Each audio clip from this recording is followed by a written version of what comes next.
Assalamualaikum warahmatullahi wabarakatuh. Perkenalkan, nama saya Gita Cempaka Indah. Saya dari semester 3, kelas A, Fakultas Hukum Universitas Surya Kencana.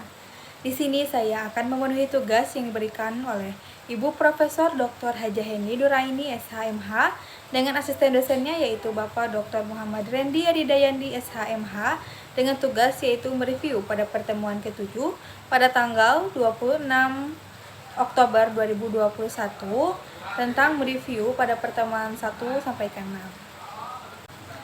Bab pertama yaitu tentang percobaan. A. Pengertian dan sifat percobaan. Pengertian atau definisi tentang percobaan tidak diatur dalam KUHP.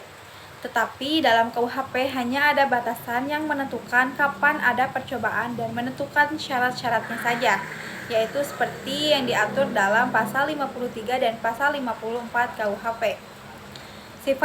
Sifat percobaan adalah yang pertama, sebagian dasar atau alasan memperluas dapat dipidananya orang. Yang kedua, sebagai dasar atau alasan memperluas dapat dipidananya perbuatan. Yang B yaitu dasar patut pidananya percobaan. Yang pertama ada teori subjektif dan teori objektif. Unsur-unsur percobaan yaitu yang pertama adanya niat, yang kedua adanya permulaan pelaksanaan, yang ketiga pelaksanaan tidak selesai bukan karena kehendak sendiri.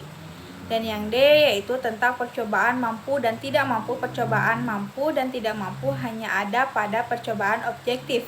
Sedangkan penganut teori subjektif tidak mengenal perbuatan tersebut.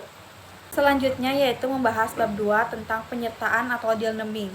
A. Istilah penyertaan. Penyertaan disebut juga turut campur dalam peristiwa pidana, turut berbuat delik, turut serta, deal naming, complicity, participation, dan lain-lain. Yang B. Pengaturan penyertaan. Secara umum diatur pada buku 1 bab 5 KUHP pasal 55 sampai pasal 62 KUHP. Secara khusus secara tersebar dalam buku 2 KUHP, buku 3 KUHP, dan beberapa peraturan di luar KUHP atau tindak pidana khusus. Yang C. Pengertian penyertaan. Penyertaan adalah apabila suatu tindak pidana terlibat lebih dari satu orang atau beberapa orang melibatkan diri dari satu tindak pidana. D. Bentuk-bentuk penyertaan. Yang pertama ada Zijdighedplegen atau pleger yang disebut sebagai yang melakukan. Yang kedua Zijdigheddoenplegen yaitu yang menyuruh melakukan. Yang ketiga ada Zijdighedmedeplegen yaitu yang turut serta melakukan. Yang keempat ada Zijdighedwitvoering yaitu yang membujuk atau yang menggerakkan. Yang kelima yaitu disebut juga Zijdighedmedeplegtheid yaitu yang membantu melakukan. Yang E. Penggolongan penyertaan. Menurut KUHP, yang pertama ada golongan pelaku. Di sini yaitu bentuk 1 sampai bentuk 5, yaitu bukan pelaku tindak pidana, tetapi pertanggungjawaban pidananya disamakan dengan pelaku. Yang kedua yaitu ada golongan pembantu. Bentuk 5 yaitu diatur dalam pasal 56 dan pasal 57 KUHP. Menurut doktrin, yang pertama ada zelfstandige vormen van deelneming. Bentuk penyertaan yang terdiri sendiri artinya pelaku bertanggung jawab sendiri-sendiri atas perbuatannya, yaitu bentuk 1 sampai dengan bentuk 3. Yang kedua yaitu menurut onzelfstandige vormen van deelneming, yaitu yang menyatakan bentuk penyertaan yang pertanggungjawaban pesertanya bergantung pada perbuatan peserta lainnya sebagai perbuatan yang dapat dihukum, yaitu bentuk 4 dan bentuk 5. Penyertaan dengan kealpaan atau culposdeelneming, tindak pidana yang disebabkan karena kealpaan pada prinsipnya tidak dapat dipidana karena tidak mempunyai unsur kesengajaan. Misalnya yang pertama contoh, si A memberi gunting pada si B yang katanya mau menggunting kain tetapi ternyata digunakan oleh si B untuk melakukan kejahatan. Contoh yang kedua, pada saat si B memasuki rumah si C dengan maksud mencuri, dia berkelakuan atau pura-pura kehilangan kunci sehingga ketika ketahuan oleh si A yang sedang ronda tidak curiga bahwa si B mencuri. Bahkan si C berusaha membantu si B untuk mencokel jendela rumahnya agar si B dapat masuk. Berdasarkan contoh di atas, maka mereka yang membantu melakukan tindak pidana tidak dapat dikenakan sanksi pidana karena tidak mempunyai unsur kealpaan, unsur kesalahan.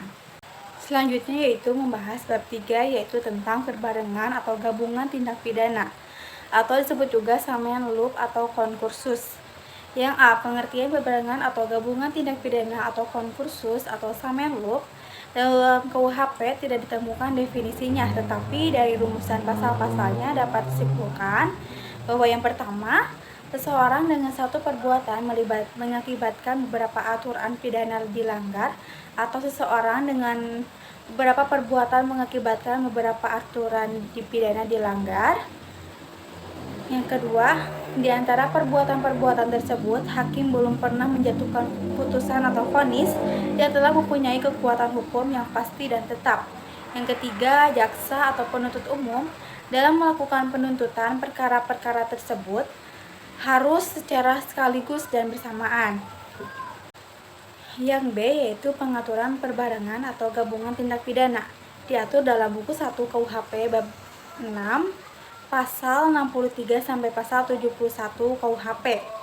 Yang pertama, perbarengan peraturan atau konkursus idealis diatur dalam pasal 63 KUHP. Yang kedua, perbuatan berlanjut atau Vorgesetzte Handling diatur dalam pasal 64 KUHP. Dan yang ketiga, perbarengan perbuatan atau konkursus realis diatur dalam pasal 65 sampai 71 KUHP. Konkursus idealis dan konkursus realis adalah bentuk konkursus murni, sedangkan perbuatan berlanjut atau Vorgesetzte Handling adalah bukan bentuk konkursus murni. Sistem pemidanaan A. Perbarengan peraturan atau konkursus idealis. Pasal 63 KUHP. Menurut pasal 63 ayat 1 KUHP digunakan sistem absorpsi, yaitu hanya dikarenakan atau dijatuhkan pidana pokok terberat. Sistem pemidanaan seperti ini dinamakan absorpsi murni atau hisapan murni, yaitu pidana yang terberat menghisap pidana yang ringan. Yang B. Perbuatan berlanjut atau Vorgesetzte Handling.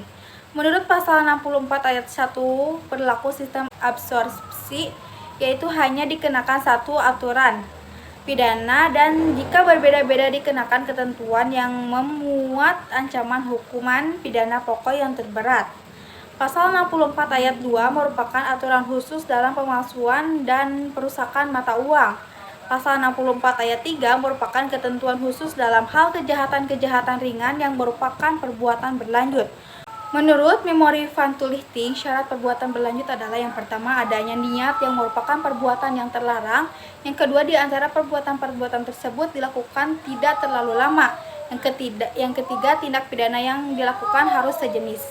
Mungkin itu saja yang bisa saya sampaikan pada review ke-7 hukum pidana lanjutan ini. Mohon maaf bila ada kesalahan. Wassalamualaikum warahmatullahi wabarakatuh.